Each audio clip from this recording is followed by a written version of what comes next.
Genesis chapter 37. Jacob lived in the land where his father had stayed, the land of Canaan. This is the account of Jacob's family line. Joseph, a young man of 17, was tending the flocks with his brothers, the sons of Bilhah and the sons of Zilpah, his father's wives, and he brought their father a bad report about them. Now Israel loved Joseph more than any of his other sons, because he had been born to him in his old age, and he made a richly ornamented robe for him. When his brothers saw that their father loved him more than any of them, they hated him and could not speak a kind word to him. Joseph had a dream, and when he told it to his brothers, they hated him all the more. He said to them, Listen to this dream I had. We were binding sheaves of corn out in the field, when suddenly my sheaf rose and stood upright, whilst your sheaves gathered round mine and bowed down to it. His brothers said to him, Do you intend to reign over us? Will you actually rule us? And they hated him all the more because of his dream and what he had said. Then he had another dream, and he told it to his brothers.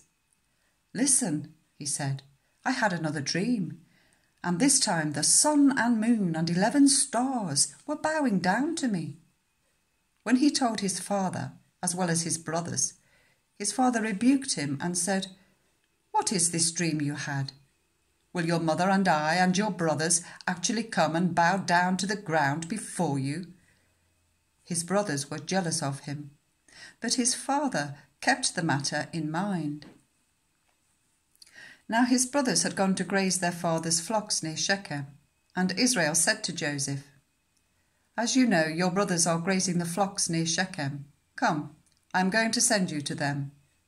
Very well, he replied. So he said to him, Go and see if all is well with your brothers and with the flocks, and bring word back to me. Then he sent him off from the valley of Hebron. When Joseph arrived at Shechem, a man found him wandering around in the fields and asked him, What are you looking for? He replied, I'm looking for my brothers. Can you tell me where they are grazing their flocks?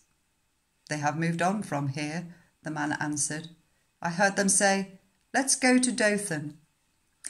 So Joseph went after his brothers and found them near Dothan, but they saw him in the distance, and before he reached them, they plotted to kill him. Here comes that dreamer, they said to each other. Come now, let's kill him and throw him into one of these cisterns and say that a ferocious animal devoured him. Then we'll see what comes of his dreams. When Reuben heard this, he tried to rescue him from their hands. Let's not take his life, he said. Don't shed any blood. Throw him into this cistern here in the wilderness, but don't lay a hand on him. Reuben said this to rescue him from them and take him back to his father.